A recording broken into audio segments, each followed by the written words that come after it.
Hello friends, एक बार फिर से स्वागत है आपका डिजिटल पढ़ाई चैनल पर। मैं सतीश कुमार आपके लिए बराबर वीडियोस लेकर के आता हूं भाई। इंग्लिश से संबंधित जितनी भी हम लोग चैप्टर्स को पढ़ते जा रहे हैं उसके ऊपर 1, 2, 3, 4 पार्ट्स में हम लोग आपको सारी की सारी चीज़ों को लेकर के आ रहे हैं। ये जो वीडियोज़ है ना, थोड़ी सी कई बार लेंदी हो जाती हैं या कई बार एक एक जो चैप्टर है आपका वो कई कई वीडियोस में बट जाता है। कारण उसका ये है भाई, क्योंकि हम नहीं चाहते कि कोई भी चीज़ आपकी छूटे। हम चाहते हैं कि बहुत सारी चीज़ें हैं वो सारी की सारी चीज़ें आपको कवर करके दी जाएं और मैक्सिमम चीज़ों को हम लोग कवर कर पाएँ भाई वीडियोस के माध्यम से। चलिए दोस्तों, आज हम लोग पॉइंट नंबर 3 जो हम लोग डेमोन्स्ट्रेटिव प्रोनाउन पढ़ा था उसके कुछ एग्जाम्पल्स को देख लेते हैं ताकि बेहतर तरीके से ये सारी की सारी चीज़ें भी हमारी क्लियर हो जाएँ और हम लोग एक एक चीज़ को जो बेहतर तरीके से लेकर के चल रहे हैं उसकी कड़ी में इसको भी जोड़ दें। चलिए दोस्तों, लेकर के चलते हैं डेमोन्स्ट्रेटिव प्रोनाउन के तरफ, जहां पर कुछ एग्जाम्पल्स आपके लिए लिखे गए। एक एक चीज को बहुत बेहतर से देखिएगा, बहुत शानदार तरीके से मैं आपको बताऊंगा, एक एक चीज को रिलेट करके बताऊंगा भाई, सारी की सारी चीजों को आपस में कनेक्ट करके बताऊंगा, सबका कनेक्शन आपको बताया जाएगा। दोस्तों, सबसे पहले लिखा हुआ है भाई, द स्ट्रीट्स ऑफ दिल्ली। भाई दिल्ली की जो गलियां हैं आर मोर ब्यूटीफुल, ज्यादा ब्यूटीफुल हैं। दिल्ली की जो गलियां हैं वो ज्यादा ब्यूटीफुल हैं than the streets of Jaipur. Jaipur की गलियों से ज्यादा खूबसूरत है कहाँ की? जयपुर की गलियों से ज्यादा खूबसूरत है कहाँ की? दिल्ली की गलियां। दोस्तों, प्रोनाउन अगर चैप्टर चल रहा है, हालांकि ये चीज एग्जाम के पॉइंट ऑफ व्यू से बिल्कुल ठीक नहीं है क्योंकि एग्जाम में आपका कहां से आए, किस प्रकार से आए, कोई नहीं जानता। लेकिन अगर प्रोनाउन का चैप्टर चल रहा है तो ऑब्वियसली मैंने आपको बताया पहले कि मैं डेमोन्स्ट्रेटिव प्रोनाउन के आपको एग्जांपल्स करा रहा हूं, यानी कि ज्यादा संभावना है कि डेमोन्स्ट्रेटिव प्रोनाउन का यूज या तो गलत किया गया होगा या मिसप्लेस कर दिया होगा, कुछ इस तरीके से किया गया होगा जो कि आपको खोजना है। अब मैंने आपको बताया भाई, द स्ट्रीट्स जो है, स्ट्रीट नाम का जो वर्ड है भाई वो तो नाउन होता है और नाउन का भी हम लोगों ने ले लिया दोस्तों प्लूरल रूप। तो the streets of Delhi are more beautiful than the streets, यानी कि नाउन हमने इधर लिया, नाउन ही हमने यहां ले लिया। दोस्तों, आपको यह बहुत क्लियरली बताया गया था प्रोनाउन के चैप्टर को शुरू करते वक्त कि प्रोनाउन हमेशा ही नाउन को रिपीट होने से बचाएगा। भाई नाउन का तो, प्रोनाउन का तो काम ही है कि वो नाउन की रिपीटेशन को बचाए, नाउन की रिपीटेशन को हटाए। इसके लिए जो द स्ट्रीट्स आया है दूसरी बार, क्योंकि नाउन रिपीट हुआ है, इसके लिए दोस्तों नाउन को रिपीट होने से बचाना है और यहां जो लगाना है वो कोई प्रोनाउन लगाना है। अब प्रोनाउन कौन सा लगाना है भाई? हमने देखा द स्ट्रीट्स है, हम लोग किसी फार ऑब्जेक्ट की बात कर रहे हैं। डेमोन्स्ट्रेटिव प्रोनाउन का मतलब है भाई this, that, those, these, one भी इसी में आता है कई बार, और हम लोग सच को भी इसी में ले लेते हैं, लेकिन मैंने वो आपको बताया नहीं है। मैंने केवल 4 मेन जो डेमोन्स्ट्रेटिव प्रोनाउंस है, जो दिस है, दैट है, दीस है, दोस है, ये सारे के सारे आपको बताए हैं। अगर आपने यहीं पर, अगर आप इसी वीडियो में पहली बार आए तो आई रिक्वेस्ट टू जाइए पीछे वाला वीडियो देखिएगा ताकि आपको डेमोन्स्ट्रेटिव प्रोनाउन का बेसिक जो है ना वो आपको अच्छे तरीके से क्लियर हो जाए। तो मैंने देखा हम किसी फार ऑब्जेक्ट की बात कर रहे हैं, फार ऑब्जेक्ट में भी प्लूरल है, तो भैया फार ऑब्जेक्ट में अगर प्लूरल होता है तो हम लोग दिस का, दैट का, दीज का तो प्रयोग नहीं करते, ना ही दिस का करेंगे, ना ही दैट का करेंगे, ना ही दीज का करेंगे। हमने आपको बताया था कि आप दोज का प्रयोग करेंगे भाई, माने the streets of Delhi are more beautiful than those of Jaipur. मतलब है भाई कि दिल्ली की जो गलियां हैं वो ज्यादा खूबसूरत हैं कहां से? जयपुर की गलियों से। कहने का मतलब जो है वो ये है, जो सेंटेंस का अर्थ निकल करके आता है वो ये आता है। फाइनली हम लोगों ने जो है नाउन को रिपीट होने से बचा लिया और उसकी जगह कोई प्रोनाउन का प्रयोग कर दिया। चलिए दोस्तों, आते हैं दूसरे वाले पॉइंट पे। द सेकेंड वन कहता है भाई, the players of this team. भाई इस टीम के खिलाड़ी, जो खिलाड़ी हैं इस टीम के, आर स्ट्रॉन्गर, वो ज्यादा स्ट्रॉन्ग हैं कहां से? Than the players of that team. दोस्तों, द प्लेयर्स उधर आ गया, द प्लेयर्स ही इधर आ गया है। और मैं बार बार आपको बताता जा रहा हूं भाई, नाउन की रिपीटेशन को हटाना है, तो द प्लेयर्स जो नाउन रिपीट हुआ है उसको रिपीट मत कीजिएगा। मैं फार ऑब्जेक्ट की बात कर रहा हूं, प्लूरल है, सेम केस है जैसे हम लोगों ने ऊपर देखा, तो आएगा the players of this team are stronger than those क्योंकि हम एक चीज की बात नहीं कर रहे हैं, हम लोग प्लूरल की बात कर रहे हैं, और प्लूरल फॉर ऑब्जेक्ट्स के लिए हम लोग दोज का प्रयोग करते हैं, ऑफ दैट टीम। दोस्तों एक वर्ड और आपको दिखाई दे रहा होगा भाई, टीम नाम का जो वर्ड है ना दोस्तों, वो भी रिपीट हुआ है, तो उसकी रिपीटेशन को भी बचाना है भाई, उसकी रिपीटेशन को बचाना है तो खाली टीम को खत्म कर देना है, बाकी कोई फेरबदल इस सेंटेंस में नहीं करना है। The players of this team are stronger than those of that. भाई इस टीम के जो प्लेयर है ना वो ज्यादा स्ट्रांग हैं किससे, उस वाली टीम से या उस वाली से। अगर मैं टीम बोलूं तो नाउन की रिपीटेशन हो जाएगी, मैं तो चाहता हूं कि नाउन की रिपीटेशन ना हो, इसके लिए ना तो आप टीम को रिपीट कर सकते हैं और ना ही आप प्लेयर्स को रिपीट कर सकते हैं। प्लेयर्स की जगह हम लोगों ने दोज का प्रयोग कर दिया, और दोस्तों टीम की जगह कुछ लगाने की जरूरत नहीं है, क्योंकि दैट जो है वो भी टीम के लिए ही डिनोट किया जा रहा है। भाई ये जो वर्ड है टीम, ये जो वर्ड है जिसको हम लोग दैट बोल रहे हैं, यही वर्ड टीम के लिए आ रहा है, यही वर्ड टीम को डिनोट कर रहा है। चलिए दोस्तों आते हैं तीसरे वाले सेंटेंस के ऊपर। तीसरा सेंटेंस कहता है भाई, the roads of this city. दोस्तों मैं ना लगभग एक ही प्रकार के इसमें सेंटेंसेस रखे गए, लेकिन आगे आकर के आपको कुछ अच्छा देखने को मिलेगा। The roads of this city are broader, भाई विस्तृत हैं, बड़ी हैं, चौड़ी हैं, than the roads, noun noun noun नहीं आएगा यहां पर, नाउन यहां पर क्या आएगा भाई, प्रोनाउन। तो क्योंकि हम फॉर ऑब्जेक्ट्स की बात कर रहे हैं इसलिए यहां भी हम लोग दोज का प्रयोग करेंगे भाई, यानी कि the roads of this city are broader than those of Mumbai. भाई इस वाले शहर की जो सड़कें हैं वो तो मुंबई की सड़कों से चौड़ी हैं, यानी कि हम लोगों ने द रोड्स को हटा करके, नाउन के रिपीटेशन को हटा करके हम लोगों ने प्रोनाउन लगा दिया जिसका नाम है दोस्तों दोज। आगे लेकर के चलते हैं भाई, boy and girl are common nouns. भाई boy and girl are common nouns, boy और गर्ल जो है वो कॉमन नाउन्स है। That is known for shy nature, वो तो जाना जाता है किसके लिए, शाय नेचर के लिए। And this is known for ego, और इसे जाना जाता है किसके लिए, अपने ईगो के लिए, अपने अभिमान के लिए।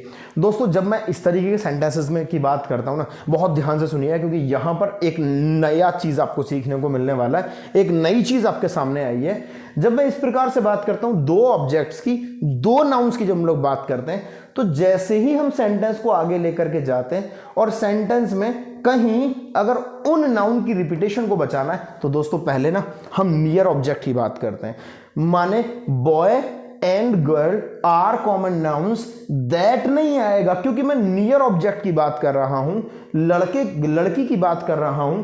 मैंने सेंटेंस से भी यही समझ में आता है भाई, ईगो तो लड़कों के लिए बोला जा रहा है, शर्मीला स्वभाव, शर्मीला नेचर तो लड़की के लिए बोला जा रहा है। इसका मतलब मैं जब यहां सेंटेंस में आता हूं तो मैं जब दैट का प्रयोग कर रहा हूं तो वो अपने नियर ऑब्जेक्ट के लिए कर रहा हूं। और जब भी नियर ऑब्जेक्ट की बात करती हैं, सिंगुलर अगर सब्जेक्ट होता है यानी सिंगुलर अगर नाउन होता है, नियर ऑब्जेक्ट अगर होता है तो हम लोग दैट का नहीं दोस्तों हम लोग दिस का प्रयोग करते हैं। यानी कि सेंटेंस बनेगा भाई, boy and girl are common nouns, this यानी कि ये वाला is known for shy nature, shy nature के लिए जाना जाता है। एंड दिस, अब भाई दोस्तों ये तो हमारा नियर ऑब्जेक्ट हो गया, जो दूसरा है वो हमारा फार ऑब्जेक्ट हो गया।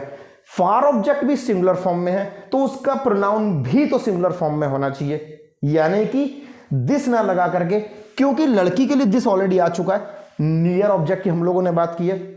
अब हम लोग फार ऑब्जेक्ट की जैसी बात करते हैं तो हम लोग दिस नहीं दोस्तों दैट का प्रयोग करते हैं। भाई अभी जाकर के सेंटेंस बिल्कुल एक्यूरेट हो गया है। Boy and girl are common nouns, लड़की और लड़के जो है वो कॉमन नाउन होते हैं।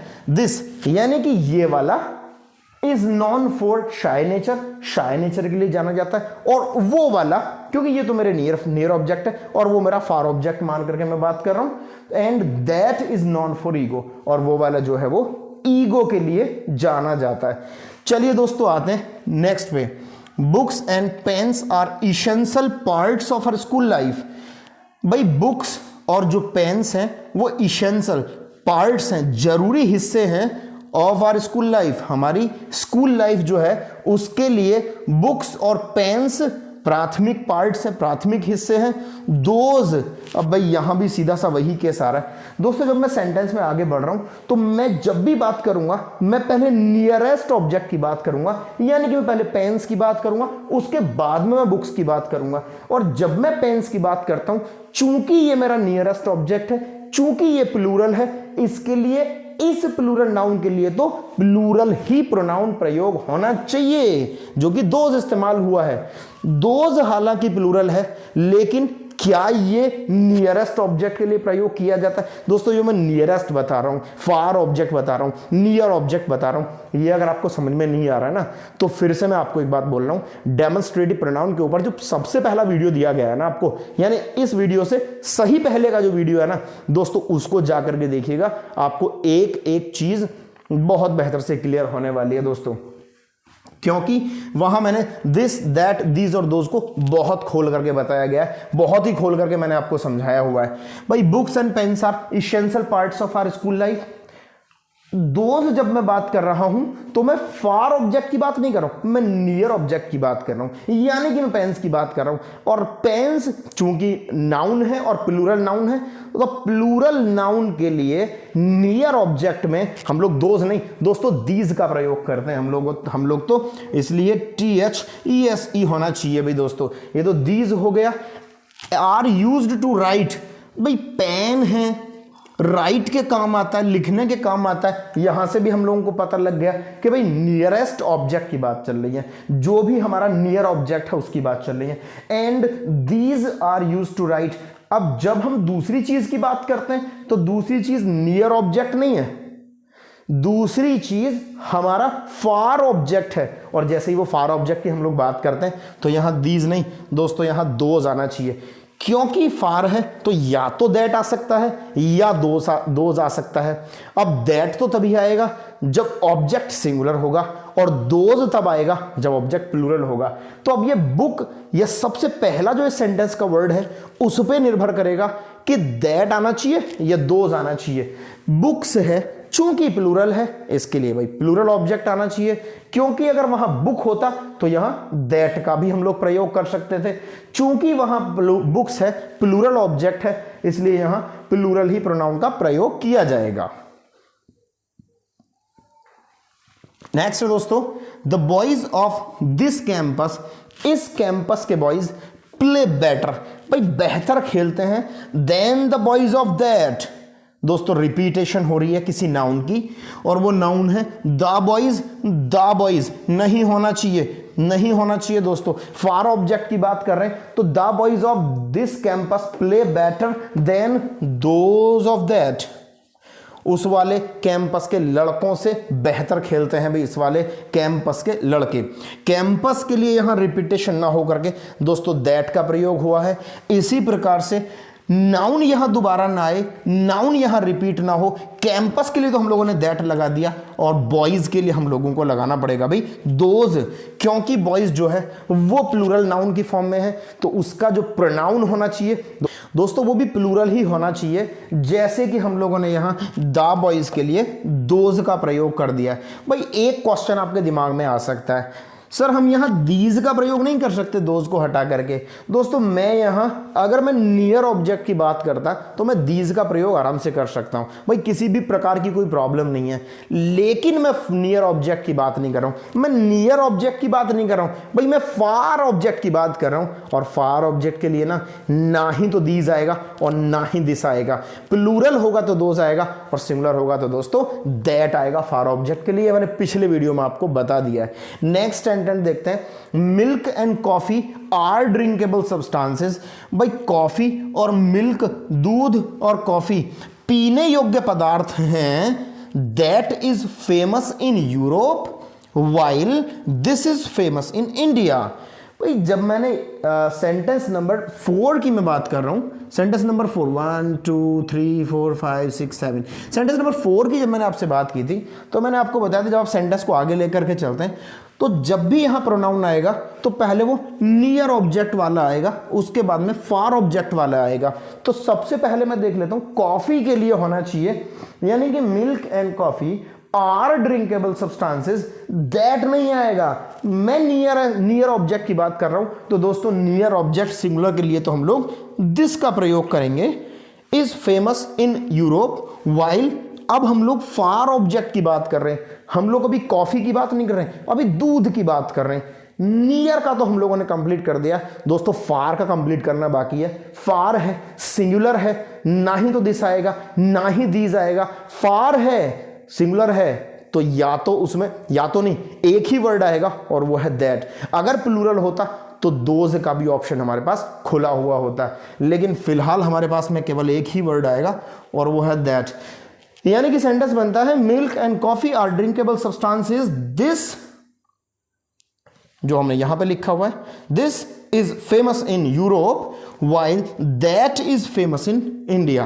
भाई ये वाला, जो ये मैं बराबर वाले की बात कर रहा हूं, ये वाला तो यूरोप में फेमस है, वो वाला भारत में फेमस है। इसी तरीके से boy and girl are common noun, ये वाला अपने शाई नेचर के लिए जाना जाता है और वो वाला अपनी ईगो के लिए जाना जाता है। इसलिए दोस्तों जब भी आप प्रयोग कर रहे हैं ना, डेमोन्स्ट्रेटिव प्रोनाउन का जब भी आप लोग प्रयोग कर रहे हैं, तो प्रयोग करते समय ना बहुत केयरफुल रहें, चीजों को किस तरीके से इस्तेमाल किया जाने वाला है। मैंने यहां बहुत सारे एग्जांपल्स से आपको बहुत ही अच्छे तरीके से समझा दिया है। मुझे नहीं लगता कि किसी भी प्रकार की कोई प्रॉब्लम, अगर फिर भी आपकी कोई प्रॉब्लम कंसिस्ट रहती है, फिर भी अगर आपकी कोई प्रॉब्लम बची हुई रहती है, आप नहीं जान पाते हैं, आप किसी भी चीज को नहीं समझ पाते हैं, तो दोस्तों आपके पास है कमेंट बॉक्स, वहां डाल दीजिए कमेंट और हम लोग कोशिश करेंगे एज सुन एज पॉसिबल आपके कमेंट का प्रत्युत्तर करने का। तो दोस्तों इसी तरीके से यूं ही बराबर हमारे साथ लगे रहिएगा भाई कॉम्पिटिशन इंग्लिश की तैयारी में, डिजिटल पढ़ाई चैनल के साथ साथ में। मैं सतीश कुमार आपसे फिर एक बार बोलता हूं, आप लगे रहिएगा लगातार कंपटीशन की तैयारी की इस इंग्लिश की कंप्लीट वीडियोस में। मिलते हैं दोस्तों अगले वीडियोस में अगले प्रोनाउंस के साथ में। Thank you very much.